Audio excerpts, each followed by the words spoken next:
They gave the worthless human to dragons as food.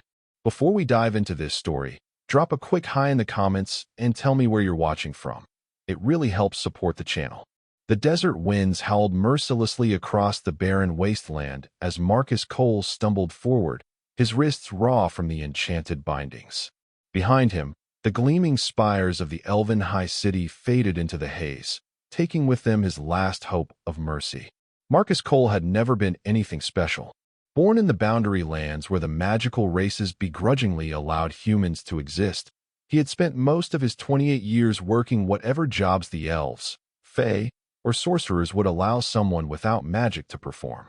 Cleaning, lifting, carrying, the tasks deemed too menial for those blessed with arcane abilities. It had been a typical day when everything changed. Marcus had been sweeping the lower corridors of the Elven Council chambers, trying to stay invisible as he always did. The Elven nobles barely acknowledged his existence as they passed, their luminescent eyes never bothering to glance his way. But that day, he had overheard something he shouldn't have, a plot to unleash a magical plague that would target only humans, clearing the infestation from the boundary lands once and for all.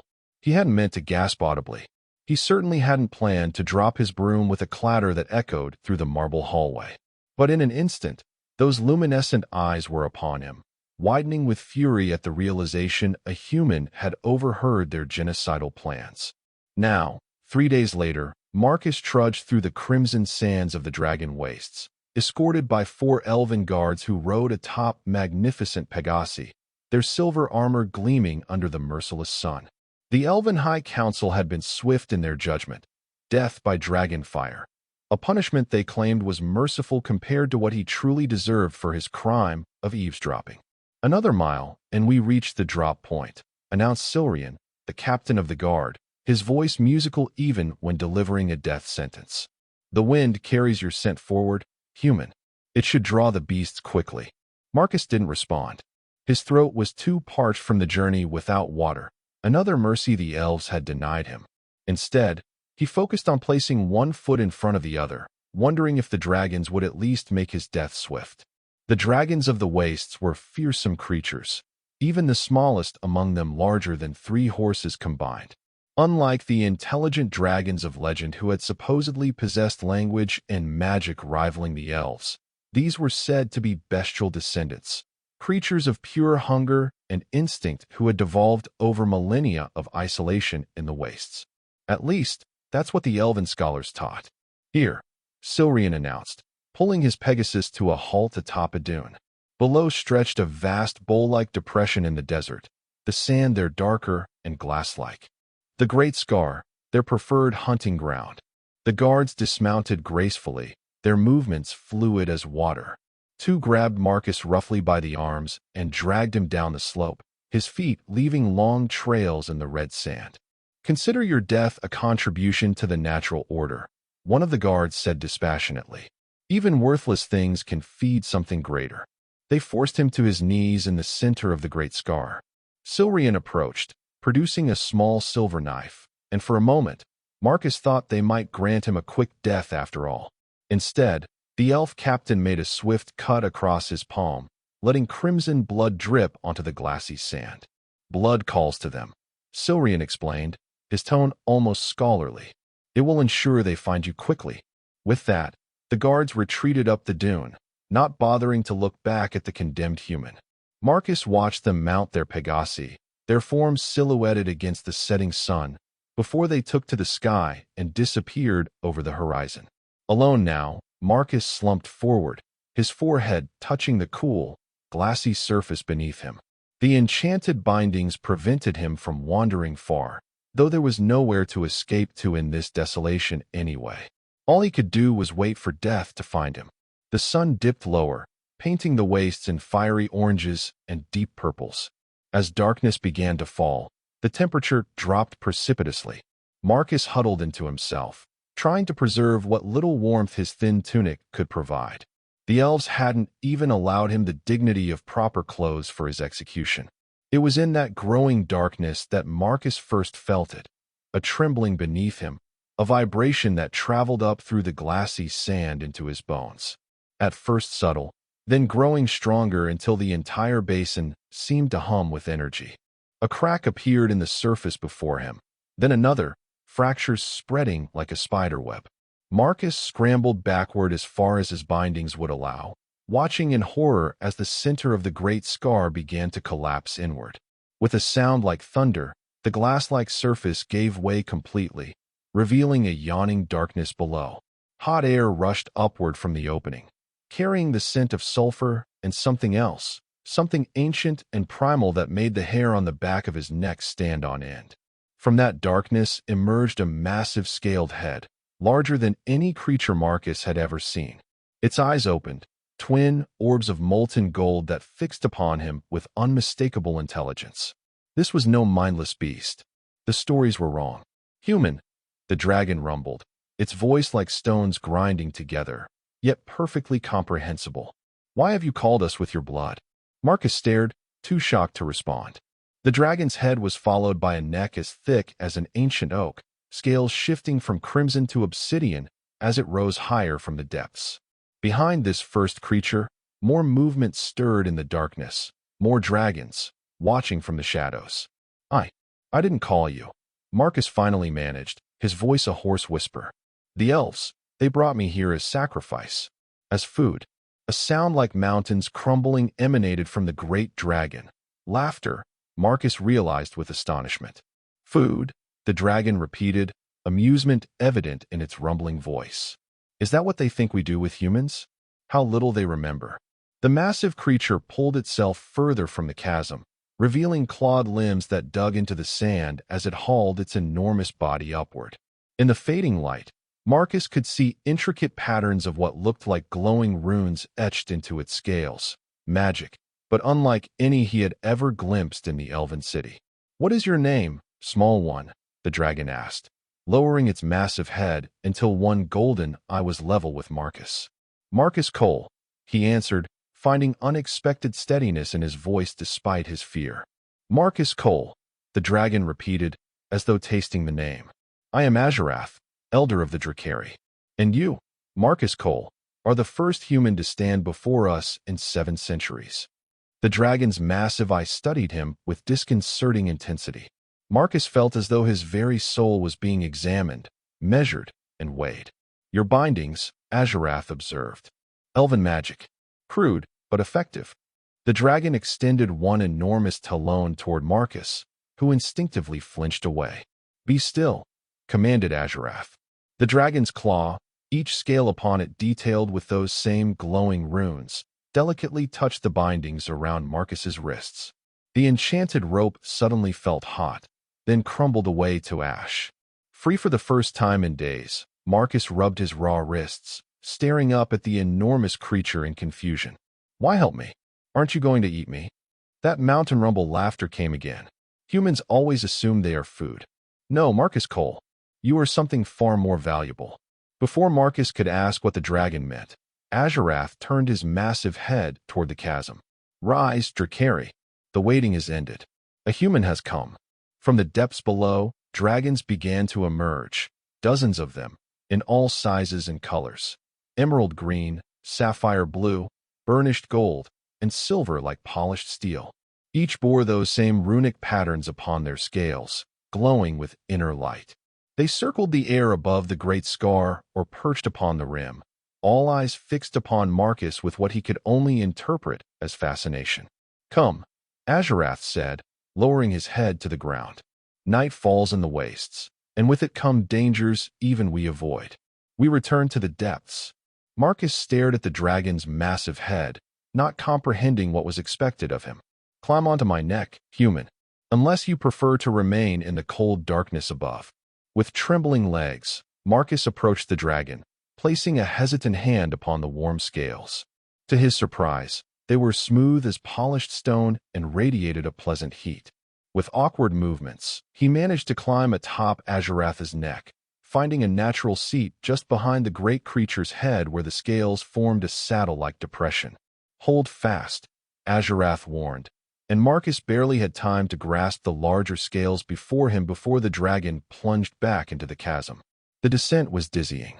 They dropped through darkness punctuated by occasional glimmers of light from the dragon's scales.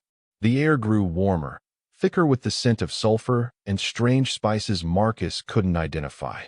Just as he thought his lungs might burst from holding his breath against the plummeting sensation, they emerged into an immense cavern. Marcus gasped at the sight. The underground space stretched beyond his comprehension, large enough to house the entire elven high city many times over.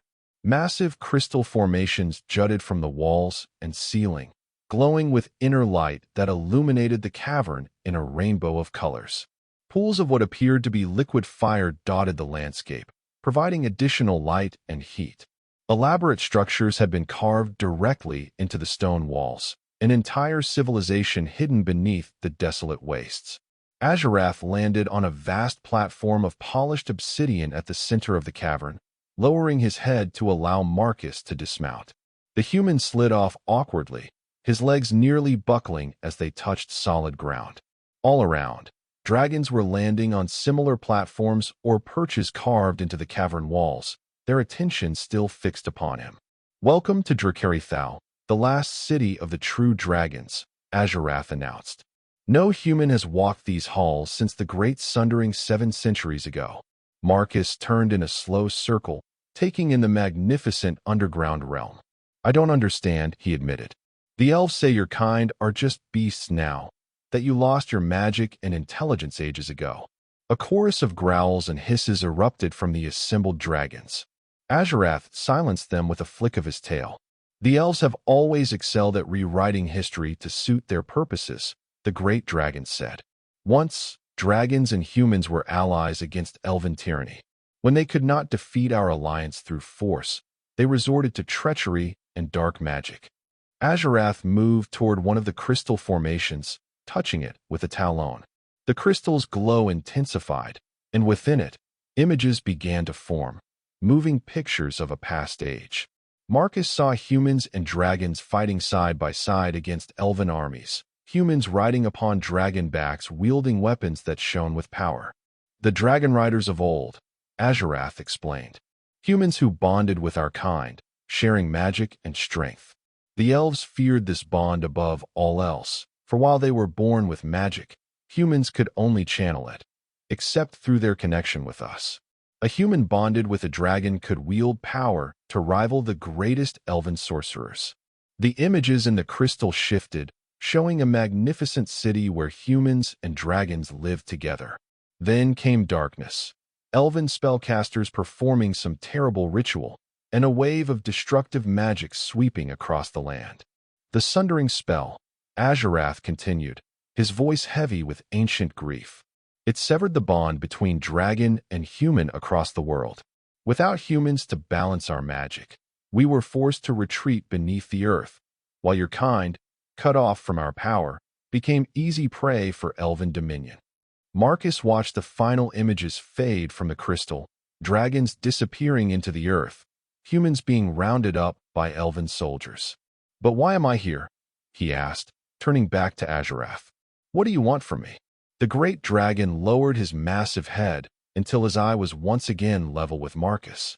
"For 7 centuries, we have waited, preserving our magic and our knowledge, waiting for the sign that the sundering might be undone.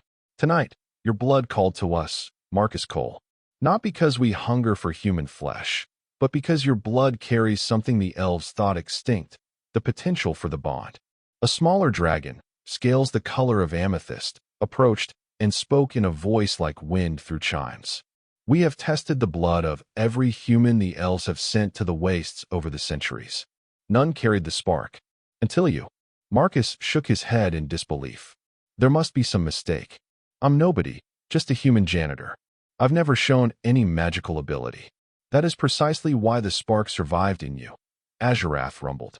"The elves have been culling humans with magical potential for generations, ensuring your kind remained servile. But they cannot detect the dormant bond ability.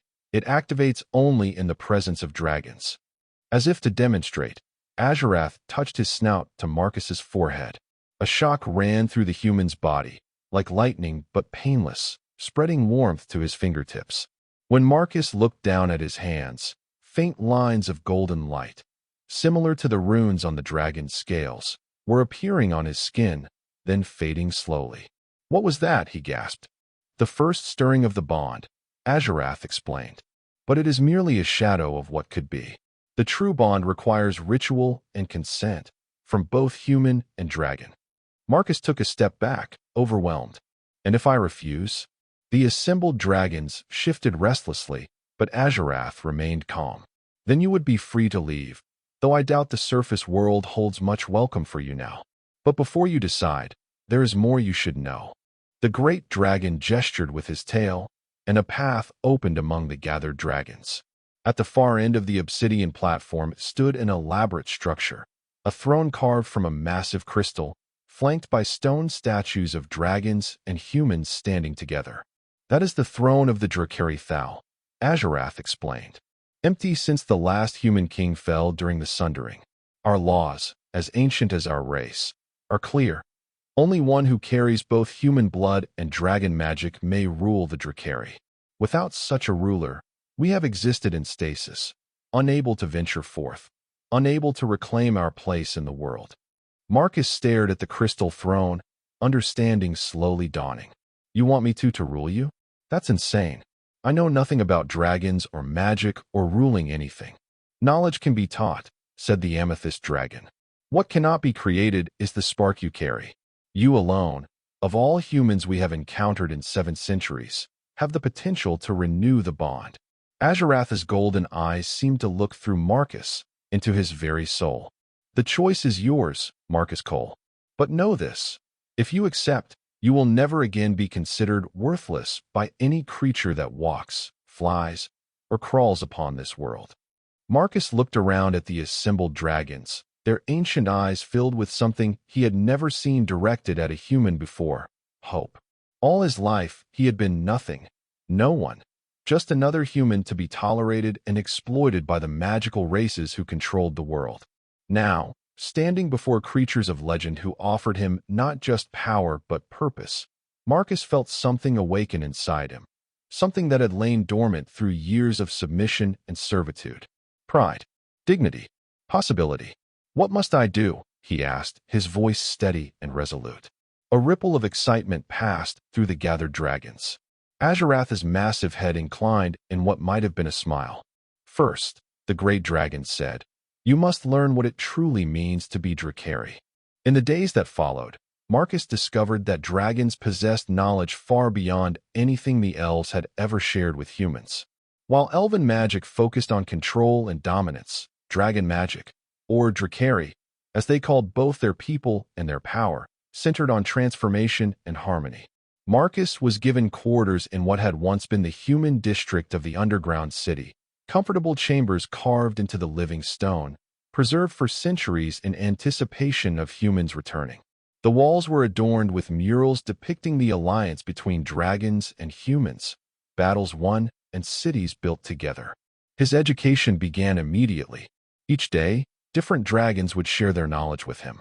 Kalseth, a dragon of midnight blue scales and gentle manner, taught him draconic history, tales of a time before elves had risen to power, when dragons had been the guardians of the world's magic. "Magic flows through all things," Kalseth explained as they sat before a pool of shimmering liquid that wasn't quite water. "The elves believe they alone are worthy to wield it, that it is their birthright. But magic belongs to no race. It is the lifeblood of the world itself." The elderly dragon dipped a talon into the pool, causing ripples that formed images. The world is seen from high above, crisscrossed with lines of glowing energy. These are the ley lines, the channels through which magic flows across the land. In ancient times, dragons kept these pathways clear and balanced. Since our retreat, the elves have diverted many to their cities, leaving vast regions barren. Marcus watched in fascination. "Is that why the wastes are so desolate?" Kalseth nodded his massive head.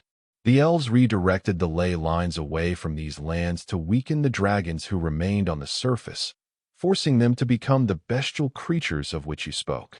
Those of us who retreated underground tapped directly into the deeper currents, the primal sources the elves cannot reach.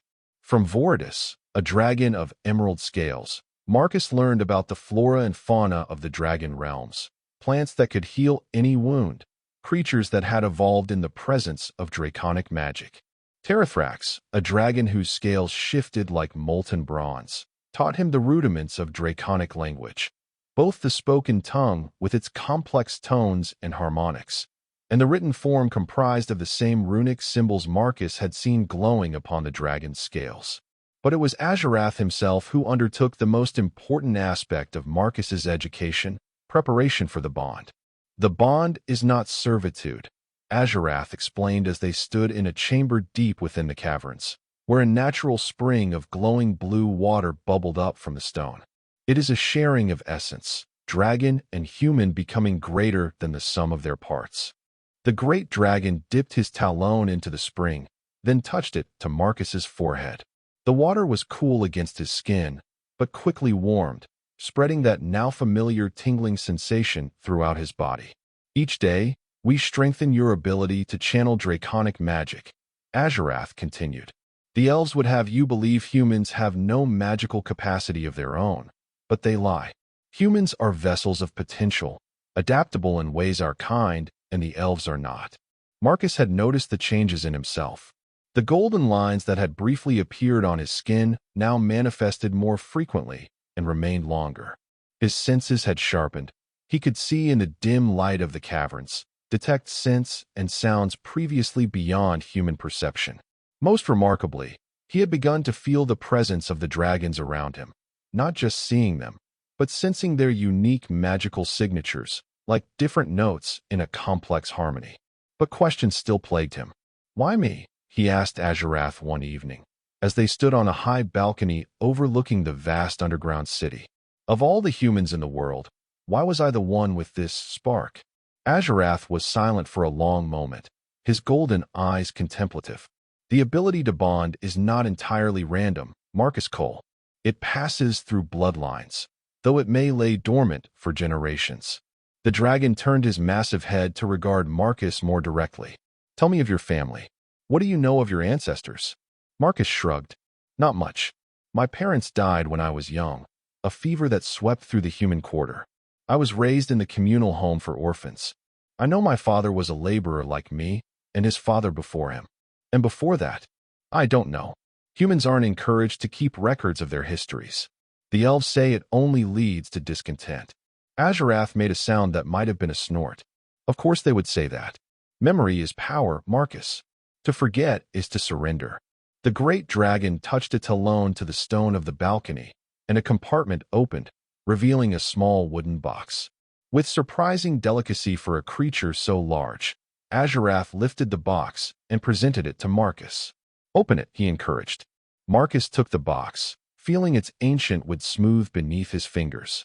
The lid opened easily, revealing a simple medallion of dark metal, inscribed with draconic runes. This belonged to the last human king of Dracarithal, Azurath said quietly. Gareth Cole. Marcus nearly dropped the medallion in shock. Cole? As in, yes, you are his descendant, Marcus, perhaps the last of his line to carry the spark of the bond. Marcus stared at the medallion, trying to process this revelation. But that would mean that royal blood flows in your veins, Azurath finished. Blood the elves tried to extinguish 7 centuries ago when they hunted down and slaughtered every member of the Cole family they could find. Some must have escaped, living in secrecy, the truth of their heritage forgotten with each passing generation. With trembling fingers, Marcus traced the runes on the medallion. What does it say? Strength in unity, Azurath translated. The motto of House Cole and the guiding principle of the bond itself. Marcus clutched the medallion tightly, feeling its weight, not just the physical heft of the metal, but the weight of history and destiny it represented. The bond ritual, he said after a moment of contemplation. When can it be performed? Azurath's golden eyes gleamed. You are ready to take this step? Marcus nodded, resolution hardening within him. The elves took everything from me, my dignity, my history, nearly my life. They've done the same to all humans, keeping us ignorant and powerless. I want to change that. The great dragon inclined his head in respect. The ritual must be performed during the convergence, when the magical currents of the deep earth align with those of the surface world. Such an alignment occurs only once every 7 years. And when is the next convergence? 3 days from now. Marcus felt his heart quicken. So soon. And after the bond, what then? What would be expected of me as king? Azarath's expression grew solemn. The path before a Drakari king is not an easy one, Marcus Cole. You would need to unite the dragons who have grown wild on the surface, rebuild the alliance between human and dragon kind, and eventually confront the elven dominion. War, Marcus said, the word heavy on his tongue. Perhaps, Azarath acknowledged. Though not all elves supported the sundering, there were those who stood with us, who paid with their lives for that loyalty. Their descendants may yet be allies. The great dragon gazed out over the illuminated city below. But before any such confrontation, you would need to liberate your own people, awaken them to their potential, their history. The elves' power over humans relies on ignorance and isolation. Knowledge and unity are your greatest weapons. Marcus looked down at the medallion in his hand, then out at the vast dragon city spread before him. 3 days until he would either embrace a destiny he had never imagined, or what? Return to the surface? There was nothing for him there now except execution if the elves found him. I'll do it, he said firmly, clutching the medallion of his ancestor. I'll undertake the bond ritual during the convergence. Azarath's rumbling approval reverberated through the stone beneath their feet. Then let the preparations begin. The 3 days before the convergence passed in a whirlwind of activity. The entire dragon city hummed with anticipation. The first bond ritual in 7 centuries, the potential crowning of a new human king. Marcus's preparation intensified. Azarath and the other elder dragons guided him through meditations designed to open his mind to the flow of draconic magic. Each session left the golden lines on his skin brighter and more permanent, gradually forming patterns that resembled the runes adorning the dragon's scales. On the morning of the 3rd day, Marcus was led to ancient baths deep within the mountain, where water infused with crushed crystals and rare minerals cleansed him of surface impurities, as Vordis explained.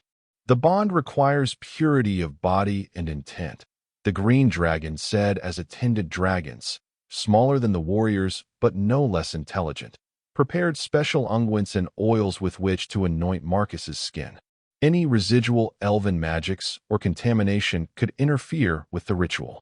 After the cleansing, Marcus was dressed in garments unlike any he had seen before, cloth woven with metallic threads that seemed to capture and reflect the ambient magic of the caverns, changing color subtly as he moved. These were preserved from the time before the sundering, Terithrax explained, observing with approval. Dragon silk, infused with scales freely given by dragons to their human allies. It will help conduct the energies during the ritual and protect your mortal flesh from the more intense aspects. As the hour of the convergence approached, Marcus was led to a chamber he had not seen before, a perfect hemisphere carved from the living rock at what Azarath explained was the exact center of the mountain. The floor was inscribed with concentric circles of runes, all leading to a central dais. Dragons filed into the chamber, finding perches along the curved walls or on specially designed ledges. Marcus recognized many who had participated in his education over the past days, but there were others he had not seen before, dragons bearing scars and weathered scales that suggested they spent time on the surface, acting as guardians or scouts for the hidden kingdom. Azarath took position on a raised platform overlooking the central dais, his massive form somehow appearing even larger in the ceremonial space. Beside him stood 4 other elder dragons, representing the primary draconic houses, Kalseth of the Night Wings, Vordis of the Earth Guardians, Terithrax of the Flame Speakers, and a silver-scaled dragon Marcus had not yet met, introduced as Luminar of the Sky Singers. The convergence approaches, Azarath announced, his voice echoing through the chamber. For the first time in 7 centuries, we gather to witness the bond ritual between dragon and human. A murmur of excitement passed through the assembled dragons. Marcus stood at the edge of the outermost circle, heart pounding in anticipation and nervousness. Marcus Cole, Azarath continued, descendant of King Gareth, step forward and declare your intent. Taking a deep breath, Marcus stepped onto the outermost circle, feeling a surge of energy flow up through his feet as he crossed the boundary. The runes beneath him began to glow faintly. "I, Marcus Cole, come willingly to this ritual," he declared, his voice steadier than he expected. "I seek the bond not for power alone, but for restoration of history forgotten, alliances broken, and balance lost." The runes glowed brighter at his words, and Marcus felt compelled to continue walking forward, crossing each concentric circle. With each boundary crossed, the golden patterns on his skin shone more intensely, and the energy flowing through him grew stronger. As Marcus reached the central dais, Azurath spread his massive wings, which nearly spanned the chamber's diameter. "The human has declared intent," the great dragon announced. "Now comes the offering of essence." From above, an opening appeared in the domed ceiling, revealing a shaft that extended upward through the mountain. Through this opening, Marcus could see a single star shining in the night sky, the alignment that marked the convergence. During the sundering, the elves believed they severed the connection between dragons and humans forever, Azurath explained, his voice taking on the cadence of ritual. "But they understood only the surface of our bond. The true connection lies in the sharing of essence, blood, breath, and magic intertwined." At Azurath's signal, the 4 elder dragons each extended a talon over the central dais where Marcus stood. With precise movements, each dragon pricked their own flesh, allowing a single drop of blood to fall upon the platform. Each drop sizzled upon contact with the stone, infusing the runes with their respective colors: midnight blue, emerald green, molten bronze, and quicksilver. "Blood freely given," Azurath intoned. "Now comes the human's offering." Marcus understood what was required. Drawing the medallion of his ancestor from within his dragon silk robes, he pressed its edge against his palm until it broke the skin. His blood welled up, crimson against his increasingly golden-traced skin. He knelt and pressed his bloodied palm against the central stone of the dais. His blood did not sizzle like the dragon's had. Instead, it seemed to sink into the stone, absorbed completely. For a moment, nothing happened. Then, with a sound like crystal chimes, the entire runic pattern beneath him flared to brilliant life, the 5 bloods combining to create a white-gold radiance that filled the chamber. "The bloods are accepted," Azurath announced. "Now comes breath and magic." The 4 elder dragons positioned themselves at the cardinal points around the central dais. In perfect synchronization, they exhaled, not fire, as Marcus had half expected, but visible currents of pure magic in their respective colors. The currents spiraled around Marcus, forming a vortex of power that lifted him slightly from the dais. "Breathe deeply, Marcus Cole," Azurath instructed. "Accept the gift of draconic essence into your being." Marcus inhaled, drawing the swirling magic into his lungs. It burned, not painfully, but with an intensity that coursed through his entire body. The golden lines on his skin flared brightly, connecting into full patterns of runic significance. Above, through the opening in the dome, the single star seemed to brighten, its light forming a column that enveloped Marcus completely. "The convergence is upon us," Azurath declared. "Let the final binding commence." The great dragon reared back, then lunged forward, touching his snout to Marcus's forehead. In that moment of contact, Marcus's consciousness exploded outward. He was no longer merely Marcus Cole, human janitor from the Boundary Lands. He was every Cole who had ever bonded with a dragon. He was Gareth, the last human king, fighting desperately against the sundering spell. He was Alara Cole, the first to discover the bond, reaching out to a wounded dragon in compassion rather than fear. He saw through their eyes, felt through their hearts, the joy of flight upon dragonback, the harmony of shared magic, the terrible grief of the bond severed. And he saw something else, something hidden in the memories passed down through the bond itself. A truth about the sundering that even the dragons did not fully understand. Just as suddenly as it had begun, the vision ended. Marcus found himself still standing on the central dais, but transformed. The golden runes were now permanent upon his skin, glowing with inner light. He could feel the magic of the dragons flowing through him, harmonizing with something awakened within his own being.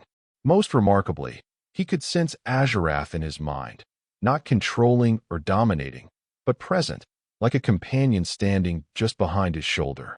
The assembled dragons roared in jubilation, the sound shaking the very mountain around them. "The bond is formed," Azarath announced. "The first in 7 centuries. Marcus Cole stands before you, bonded to the line of Azarath, heir to the legacy of Gareth Cole."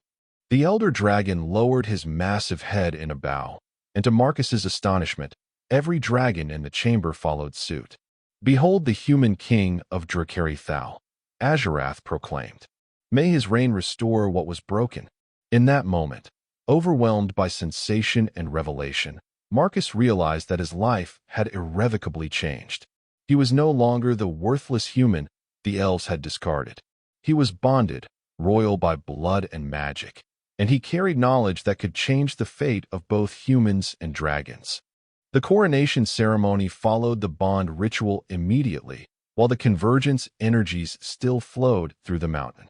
Marcus was led to the crystal throne he had seen upon his arrival, the dragons forming a path of honor before him.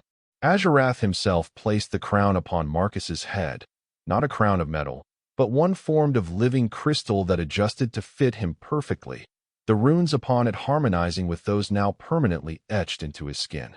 "With this crown, you take up not just the rule of Drakari Thal," Azarath said solemnly, "but the responsibility for all dragonkind and, eventually, for humanity itself." Marcus felt the weight of the crown, both literal and figurative. Through his newfound connection to Azarath, he sensed the great dragon's pride mixed with concern.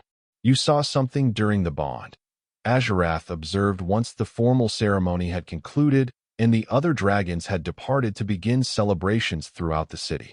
"Something unexpected." Marcus nodded, still processing the flood of ancestral memories. "The sundering spell," he said slowly.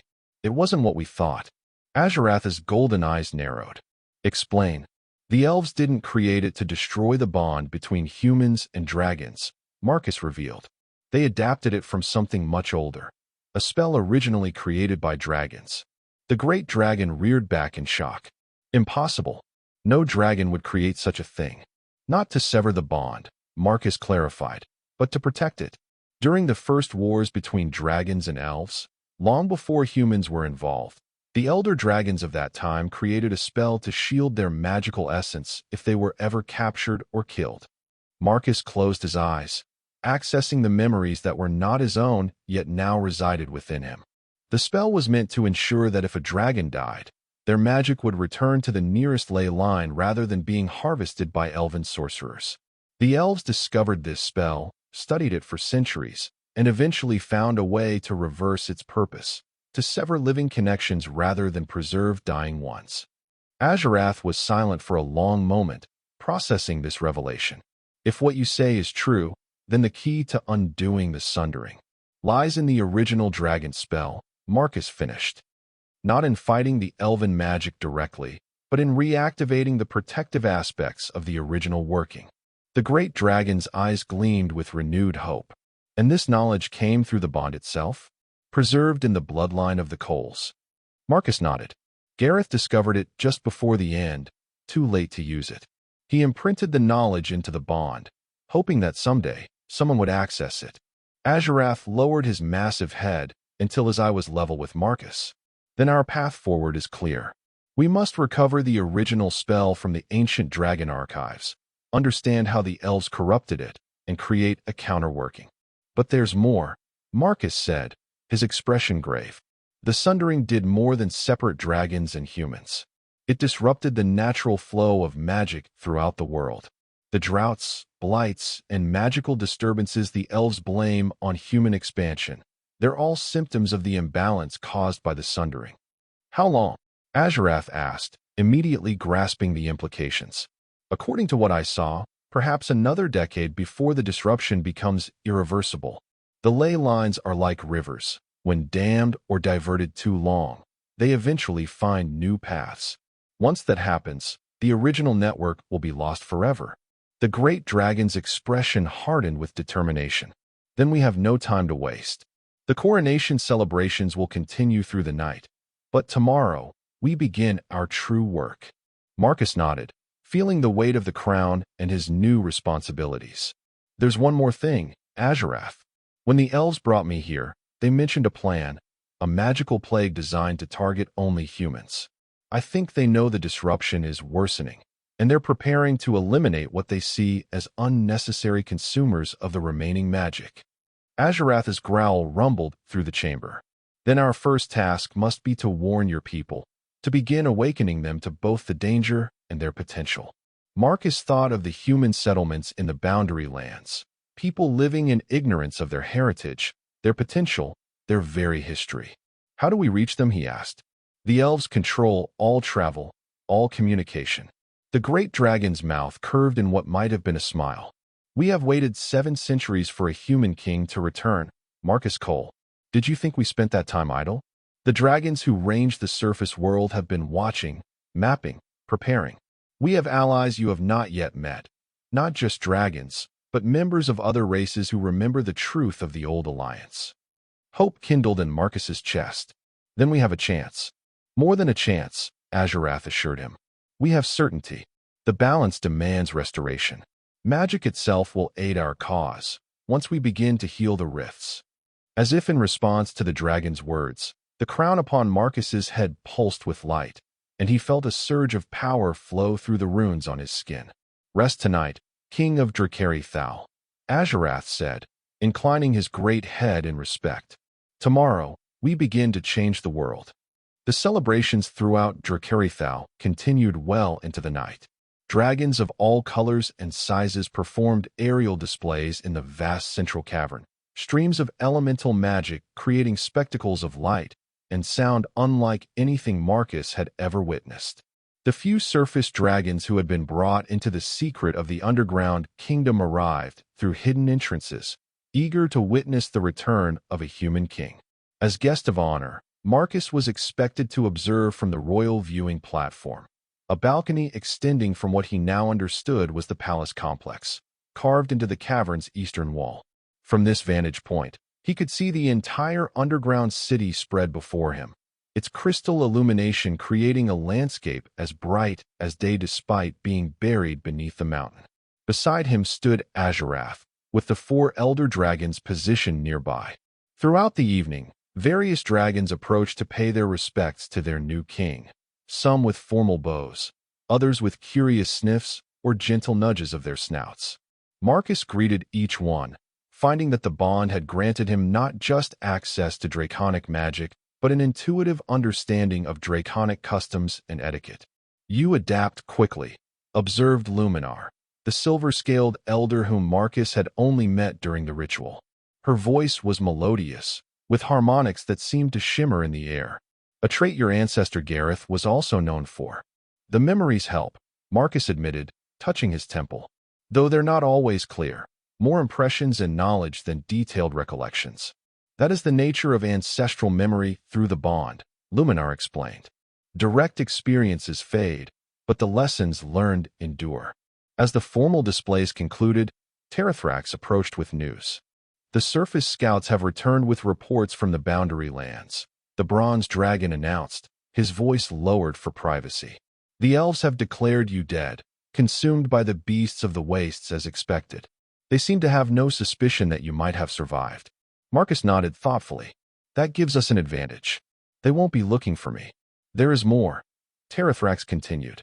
Our agents among the other races confirm that preparations for the human targeting plague continue. The elven alchemists call it the cleansing and plan to release it within 2 months, when the humans gather for the harvest festival. Marcus felt a chill despite the warmth of the cavern. 2 months to prevent genocide. We need to move quickly, he said. Can your surface dragons reach the human settlements without being detected? Kalseth joined the conversation, his midnight blue scales nearly disappearing against the shadows of the balcony. Not directly. The elves have extended their magical wards around all human settlements since your disappearance. They claim it's for protection, but in reality, it allows them to monitor all movement more closely. Then we need another approach, Marcus said, turning to Azurath. You mentioned allies among other races? The great dragon nodded. The dwarves of the Iron Mountains have maintained secret trade with us for centuries. They have no love for elven dominion and can move more freely among the surface realms than our kind. And there are the wilder Fae, added Voridus. Those who rejected elven society's rigid hierarchy and live in the deep forests. They can pass unnoticed where others cannot. Marcus considered these options, drawing on both his own strategic thinking and the faint impressions of his royal ancestors' military experience. We need to establish contact with trustworthy humans first, he decided. People who can spread the word without alerting the elves immediately. There is a settlement on the western edge of the boundary lands, Terrathrax suggested. Stonehaven. It's primarily a mining community, so they have regular contact with dwarven traders. The elven presence there is minimal, just a single administrator who visits monthly. Marcus nodded, a plan forming in his mind. Perfect. We'll send word through the dwarves. Arrange a meeting with the human leaders of Stonehaven. He turned to Azurath. But they'll need proof that what we tell them is true, about their heritage, about the bond, about the coming plague. You are the proof, Marcus Cole, Azurath rumbled. A human bearing the runes of the bond, commanding draconic magic. No words could be more convincing than demonstration. The festivities continued around them, but Marcus's mind was already racing ahead to the challenges that awaited. Tomorrow would begin the real test of his new position, not just wearing a crown, but using it to protect his people and restore a balance centuries in the breaking. As the celebration reached its peak, a commotion at the far end of the royal balcony caught Marcus's attention. Dragons were moving aside to allow a newcomer to approach. A surface dragon by the appearance of his weathered scales, crimson fading to nearly black along his spine. Unlike the dragons of Dracarithal, this one bore scars across his snout and flanks, testament to a harder life in the wastes above. Pyraxis returns, Calceth murmured to Marcus, our most dedicated scout. He ranges farther than any other, sometimes spending months on the surface. The scarred dragon approached the royal party and bowed deeply to Marcus, then turned to address Azurath directly. Elder, I bring urgent news, Pyraxis said, his voice a harsh rasp compared to the melodious tones of the city dragons. The elven forces are mobilizing earlier than expected. Their war mages have been recalled from the outer territories to the high city. Azurath's golden eyes narrowed. The plague. Pyraxis shook his massive head. I do not believe so. Their movements suggest preparation for defense rather than attack. It is as though they expect some threat from outside their borders. Could they somehow know about us? Marcus asked, alarmed at the possibility their plans were already compromised. Unlikely, Azurath replied. But the elves have always been paranoid about potential challenges to their dominion. Perhaps your escape has made them more cautious. Pyraxis shifted his weight, drawing attention to a pouch secured to his foreleg with leather straps. There is more. During my surveillance, I managed to intercept this. With careful movements of his claws, he extracted a crystal vial containing a swirling silver liquid. What is it? Marcus asked, instinctively wary of the strange substance. A sample of their work, Pyraxis explained. Taken from an elven alchemist's wagon during transport to the high city. I believe it may be a component of the plague they are developing.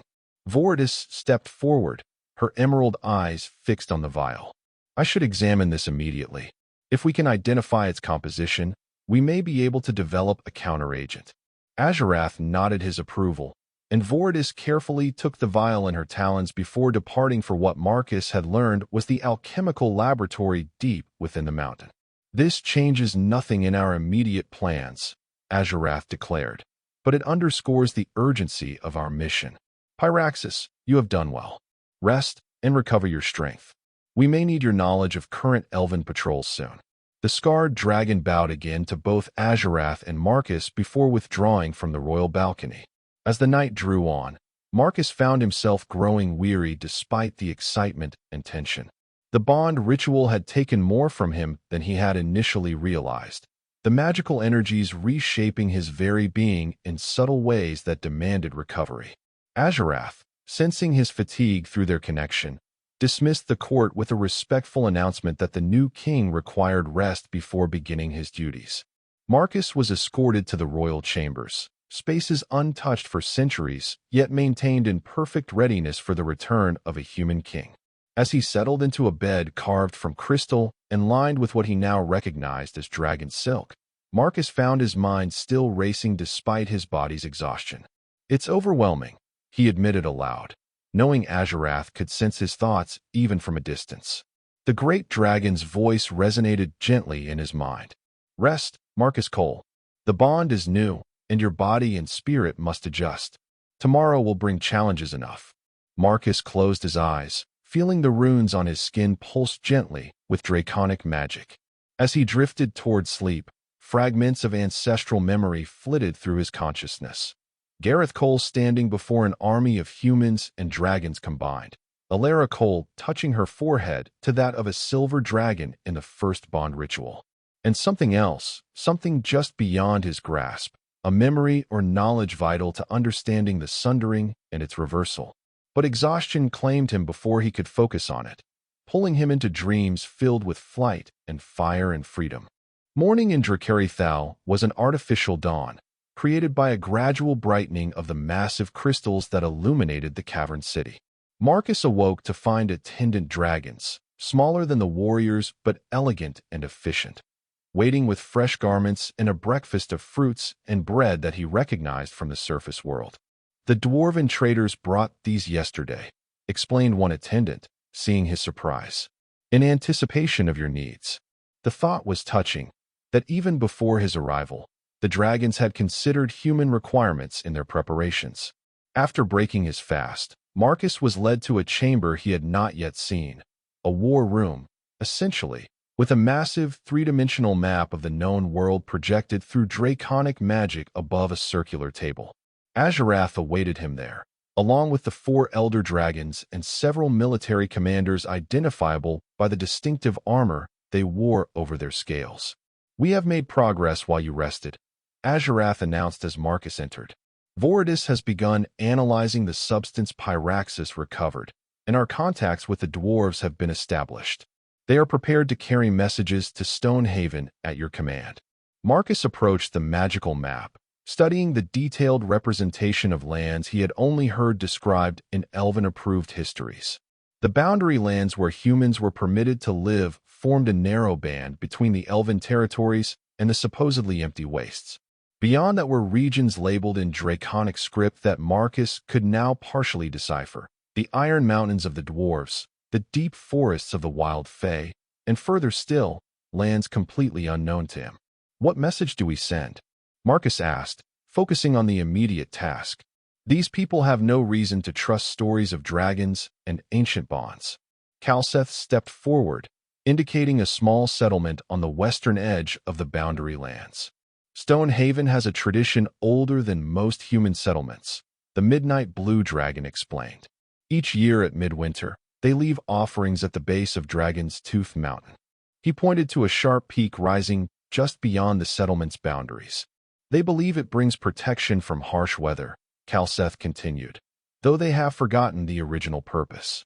In truth, one of our surface guardians has watched over that settlement since its founding, a descendant of a dragon who refused to retreat underground during the Sundering, preferring to remain close to the humans he had sworn to protect." "Then there's already a connection," Marcus said, hope kindling. "What's the guardian's name?" "Aranther," Terrathrax supplied. "He is old now, and the centuries of isolation have taken their toll on his mind. He may not recognize you as human king immediately." Marcus considered this information. "We should approach him first, then. If we can restore his clarity through proximity to draconic magic, he could be our introduction to Stonehaven." Azurath nodded approvingly. "A wise approach. The bond between you and me might help stabilize his fragmented memories." "There is risk in this," Luminar cautioned, her silver scales shimmering as she moved closer to the map. "You would need to travel across the surface to reach Dragon's Tooth Mountain. If the elves detect draconic magic moving through the wastes, then we must be cautious," Marcus said firmly. "But we cannot hide forever beneath the mountain while my people face extinction. The risk is necessary." The assembled dragons rumbled their approval of his resolve, and Marcus felt a surge of confidence through his connection with Azurath. This was what kingship meant: not just wearing a crown, but making difficult decisions with the welfare of two peoples in mind. The planning session continued throughout the morning, with Marcus drawing on both his own intuition and the fragments of ancestral memory accessible through the bond. By midday, a plan had taken shape. Marcus, accompanied by Azurath and two additional dragons chosen for their stealth capabilities, would travel by night across the wastes to Dragon's Tooth Mountain. There, they would seek out Aranther and, if possible, use his connection to Stonehaven to establish first contact with trustworthy humans.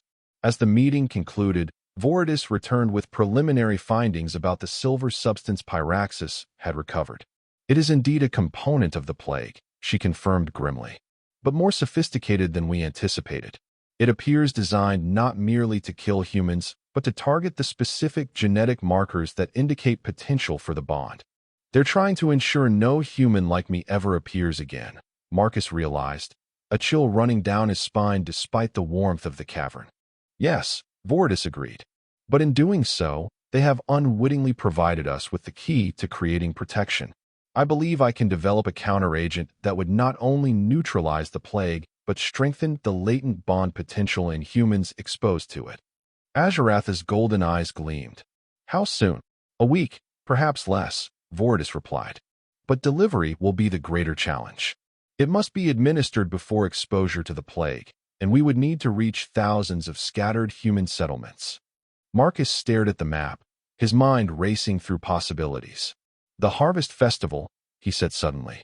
You mentioned the elves plan to release their plague then, when humans gather in large numbers. Yes, Terrathrax confirmed. It is the one time each year when travel restrictions are relaxed, allowing humans from different settlements to meet and trade. Then we use the same gathering, Marcus decided. If we can secure allies in Stonehaven, they can help distribute the counteragent to representatives from other settlements during the festival, under the very noses of the elves. The dragons exchanged looks of admiration at the audacity of the plan. It could work, Kalseth acknowledged. But timing would be critical, and we would need absolute secrecy. Then we begin tonight, Marcus declared, his voice carrying the authority of his newly accepted position. We fly for Dragon's Tooth Mountain under cover of darkness. The preparations for the journey occupied the remainder of the day. Marcus was fitted with lightweight armor of draconic design, plates of a material that resembled obsidian but was far lighter, inlaid with the same runic patterns that now adorned his skin. Dragonglass, Terrathrax explained as the armor was adjusted. It will help focus and amplify the magic you channel through the bond, while providing protection against conventional weapons. Marcus was also given a sword of similar material, its hilt inlaid with crystals that glowed faintly in response to his touch. This belonged to your ancestor, Azurath told him. It is called Truthseeker. The blade can cut through elven illusions and reveal hidden magic. As dusk fell in the world above, indicated by subtle changes in the crystal lighting of Dracarithal, Marcus made his way to the launching platform near the summit of the mountain. Azurath awaited him there, along with two smaller but still impressive dragons introduced as Nyx, a female of pure black scales who specialized in shadow magic, and Zephyr, a male of pale blue coloration known for his speed and wind manipulation. The night will provide cover, Azurath explained as Marcus mounted the harness specially fitted to the great dragon's neck. But we must remain vigilant.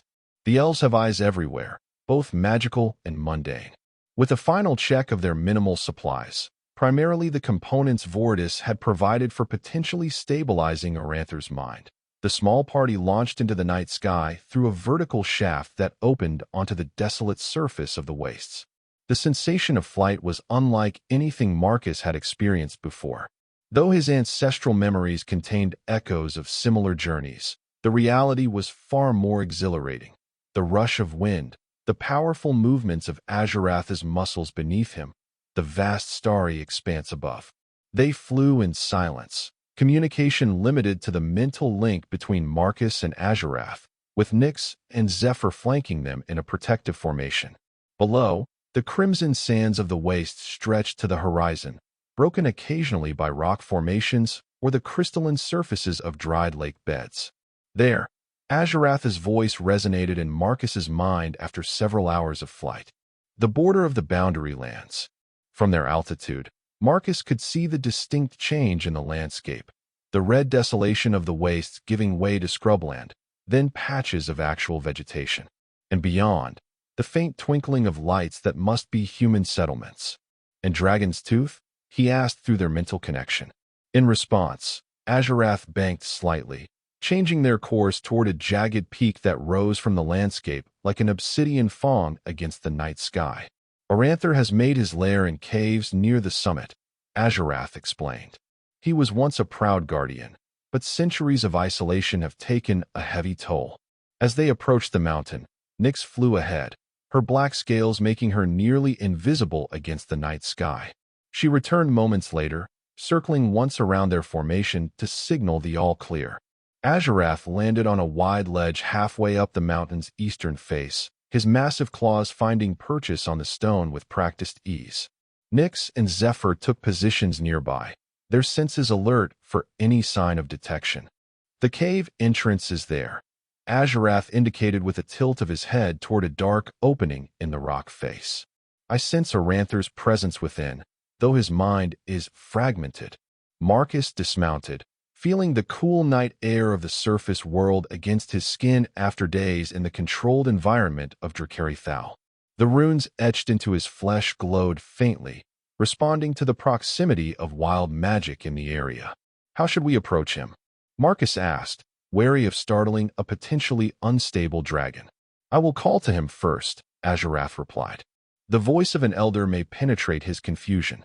The great dragon reared his head back and emitted a low, resonant call, not loud enough to carry far across the landscape, but with harmonics that seemed to vibrate through the very stone of the mountain. For a long moment, there was no response. Then, from the darkness of the cave mouth, came an answering rumble, weaker, more disjointed, but recognizably draconic. A form emerged slowly from the shadows, a dragon perhaps two-thirds Azurath's size. His scales, once vibrant orange, now faded to a dull amber, hanging loosely on a frame that spoke of age and hardship. His golden eyes were clouded, focusing and unfocusing as he regarded the visitors to his lair.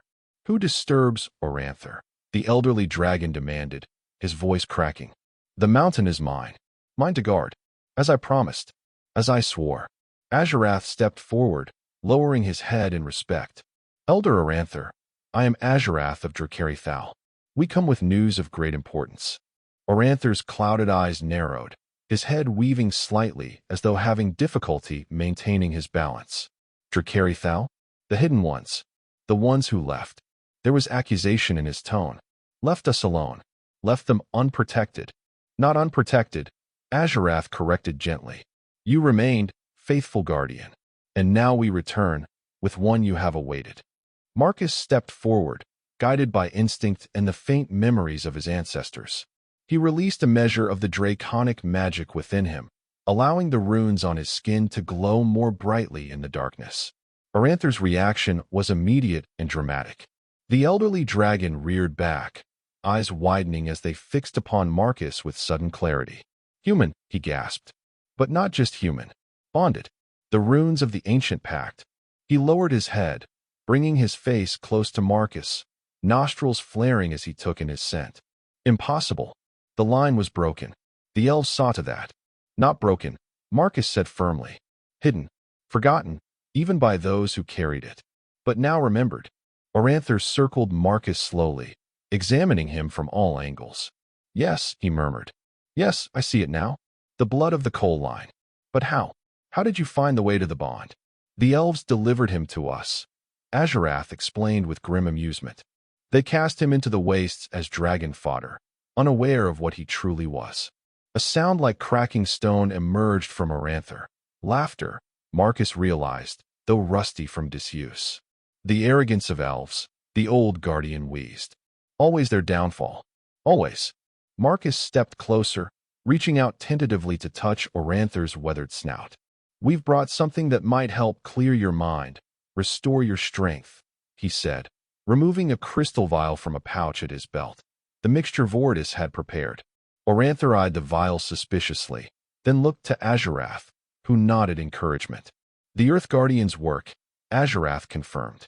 Voridus sends her respects to the faithful watcher of Dragon's Tooth. At the mention of Voridus, Oranther's posture relaxed slightly. The green one. Yes, clever with plants and potions. He lowered his head, allowing Marcus to pour the contents of the vial onto his tongue. The effect was not immediate, but over the next few minutes, a visible change came over the elderly dragon. His posture straightened, the clouded film over his eyes began to clear, and his scales seemed to tighten against his frame, regaining some of their original luster. By the ancient fires, Oranther breathed, his voice stronger and more focused. How long have I been lost in the haze of isolation? Too long, old friend, Azurath replied solemnly. But your vigil has not been in vain. You have kept watch over the humans of Stonehaven as you promised, and now your faith is rewarded with the return of a human king. Oranther's gaze, now sharp and evaluating, turned to Marcus. The bond seems strong in you, young king. But a crown means nothing without purpose. Why have you come to my mountain? Why now, after so many years of silence? Marcus explained their mission, the discovery of the elven plague, the need to warn and protect the human populations, the larger goal of restoring the ancient alliance between humans and dragons. Oranther listened intently, occasionally nodding or rumbling in agreement. When Marcus finished, the old guardian was silent for a long moment, his gaze distant, as though consulting memories long suppressed. The humans of Stonehaven, he finally said. They have forgotten the truth of dragons. Their offerings each midwinter are made out of superstition, not understanding. But there is one among them who might listen. Who? Marcus asked eagerly. A woman named Elena Voss, Oranther replied.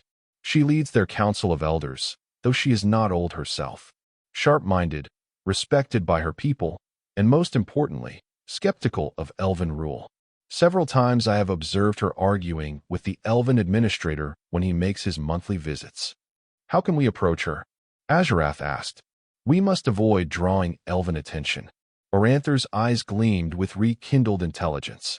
Tomorrow night is the new moon, the darkest night of the month. It is also when Elena often walks alone to the western ridge to observe the stars. A habit the elven administrator has repeatedly discouraged, claiming the wastes are too dangerous for humans after dark. A perfect opportunity, Marcus said, hope rising in his chest. Can you lead us to this western ridge? Oranther nodded, his movements more fluid than before. I have watched over these lands for centuries. I know every rock, every path. He turned to Azurath. But approaching a human settlement, even under cover of darkness, risks detection by elven wards. We have prepared for that, Azurath replied, gesturing to Nyx, who stepped forward from her watchful position. Our Shadow Weaver can shield us from magical detection, at least for a time. Plans were made for the following night's approach. Oranther, revitalized by Voridus's mixture and the proximity of other dragons after centuries of isolation, offered his cave as shelter during the daylight hours. As dawn approached, casting the first faint light across the boundary lands visible from their high perch, Marcus stood at the edge of the ledge, looking out over the land of his birth. From this vantage point, he could just make out the cluster of buildings that must be Stonehaven, a community of humans living under elven rule, unaware of their heritage, their potential, or the threat that loomed over them. They looked so small from here, he murmured to Azurath, who had joined him at the ledge. So vulnerable. All great changes begin small, the great dragon responded. Tomorrow night, you will take the first step in awakening your people to the truth. For now, rest. The journey ahead requires strength of both body and spirit. Marcus nodded, feeling the weight of responsibility settling more firmly upon his shoulders. Tomorrow he would begin the work of a true king, not merely wearing a crown in a hidden realm, but risking everything to protect those who did not yet know they needed protection. As he retreated into the cool darkness of Oranther's cave to rest, Marcus felt the faint stirring of ancestral memory once more. Gareth Cole standing before the humans of his time, revealing the truth of their heritage and potential. The path before him had been walked before, though never under such dire circumstances. With Azarath's reassuring presence in his mind and the knowledge that tomorrow would bring the first real test of his new role, Marcus closed his eyes and surrendered to exhaustion, dreaming of fire and flight and a world transformed. The day passed slowly in Aranthar's cave, with the dragons taking turns standing watch while the others rested. Marcus used the time to learn more about Stonehaven from the old guardian, who had observed the settlement grow from a handful of mining families to a community of several hundred over the decades. They are hardy people, Aranthar explained, his voice stronger and more coherent after a second dose of Voridus's restorative mixture. The elves assigned them to mine copper and iron from the lower slopes of this mountain, expecting them to struggle and eventually abandon the effort. Instead, they thrived, developing techniques the elves had never considered. Human adaptability. Azarath observed from where he rested deeper in the cave. Always their greatest strength. And what of Elena Voss? Marcus asked, curious about the woman they hoped would be their first ally. How did she come to lead them? Aranthar's expression grew thoughtful. Her father was the previous leader, a wise man who taught her everything he knew about mining, trade, and negotiation. When he died 3 years ago, poisoned, I suspect, by the elven administrator, though it was blamed on a mining accident, the people naturally looked to her for leadership. She was young for such responsibility, the old dragon continued, but possessed of unusual insight and courage. When the elven administrator attempted to impose stricter quotas and harsher conditions after her father's death, she organized a subtle resistance, not open defiance, which would have brought immediate retaliation, but clever workarounds and strategic compliance that frustrated elven control without giving cause for punishment. Marcus felt a surge of admiration for this woman he had never met. She sounds like exactly the ally we need. If she can be convinced, Aranthar cautioned. The elves have spent centuries ensuring humans distrust anything associated with dragons. As dusk approached, they finalized their plan. Nyx would cast her shadow magic over their small party, creating a veil that would obscure them from both physical sight and magical detection. Aranthar would guide them to the western ridge where Elena took her evening walks.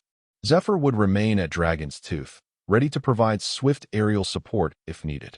When full darkness fell, the moonless night Aranthar had promised, they set out. Marcus rode upon Azarath's neck once more, with Nyx flying close beside them, her magic flowing over them like liquid shadow. Aranthar led the way, his knowledge of the terrain allowing them to stay low, following the contours of the land to minimize the chance of being silhouetted against the starlit sky. They approached Stonehaven from the west, circling wide around the settlement to avoid the primary elven wards that Aranthar indicated were concentrated along the main road that connected the mining community to the larger human towns further east. The western ridge was a low rise of land that offered a clear view of the night sky away from the lights of the settlement. As they landed silently in a small clearing surrounded by scrubby trees, Aranthar confirmed they had arrived at the right location. She comes here most evenings when the elven administrator is not in town, the old guardian explained in a hushed tone. Sometimes she brings charts and makes notes on the movements of the stars. An astronomer, Azarath observed. Interesting. The elves discourage human study of the heavens, which may explain her interest, Marcus suggested. From what you've told us, she seems to value what the elves withhold. They settled into watchful waiting, the dragon's natural coloration helping them blend into the shadows cast by the sparse vegetation. Nyx maintained her shadow veil, though she warned that prolonged use would eventually drain her strength. It wasn't long before a solitary figure appeared, walking purposefully along the ridge. Elena Voss moved with confidence, her dark hair catching starlight as she unfolded a chart and laid it on a flat stone. Marcus stepped forward alone, the runes on his skin dimmed to avoid startling her. Elena Voss, he called softly. She whirled, a knife appearing in her hand. Who's there? Someone who brings truth about the elves, and the plague they're creating to wipe out humanity. Their conversation lasted hours. Skepticism turned to shock, then resolve as Marcus revealed everything. The bond, the dragons, the plague, and her people's forgotten history. When he finally allowed his runes to glow and the dragons to reveal themselves, she didn't flee. Instead, She dropped to one knee before Aranther. "My grandmother told stories about a guardian on the mountain," she whispered. "I never believed until now." Within days, Elena mobilized a network of trusted humans across settlements. Voridus completed the counteragent, which was distributed during the Harvest Festival through dwarven merchants posing as traders. When the elves released their plague, it found humans not only immune but awakened. The counteragent had activated dormant bond potential in thousands. The Elven High Council never anticipated the uprising. As humans across the boundary lands manifested runic patterns and channeled draconic magic, the surface dragons emerged from hiding. Azurath led the forces of Dracarithal upward, breaking through mountain peaks in a display of power that shattered elven propaganda forever. The final battle came at the gates of the Elven High City itself. Marcus, riding Azurath and wielding Truthseeker, confronted the elven archmage who had sentenced him to death. The elf's face twisted with hatred as he recognized the worthless human, now returned as Dragon King. "Your sundering ends today," Marcus declared, raising his sword. The archmage's magical defenses crumbled before Truthseeker's blade. With the bond fully restored across human populations and the original dragon spell reactivated, the elven corruption that had warped the world's magic for centuries finally unraveled. Within a year, a new balance was established. The Elven High Council was dissolved, replaced by a covenant council with representatives from all races: human, dragon, dwarf, fae, and those elves who embraced equality. The ley lines flowed freely again, ending centuries of magical disruption. Marcus ruled not from a hidden throne, but from a new city built where Stonehaven once stood, with Elena as his queen and most trusted advisor. Dragon's Tooth Mountain became a center of learning where humans studied their rediscovered heritage. 10 years later, Marcus stood on the balcony of his citadel, watching young human riders on Dragonback soaring through the evening sky. Beside him, Azurath rumbled contentedly. "From worthless to king," the great dragon mused. "From food to friend." The elves could never have imagined this outcome when they cast you into the wastes. Marcus smiled, the runes on his skin glowing gold in the sunset. Their greatest mistake was believing anyone could be worthless. And that was the end of the story. If you listened all the way to here, don't forget to leave feedback about what you thought of the story in the comments, whether positive or negative. Your feedback helps us improve. Also, leave your like and subscribe to the channel for more stories like this one. And I'll leave here on the screen another video that I'm sure you'll like. Big hug, and see you in the next story.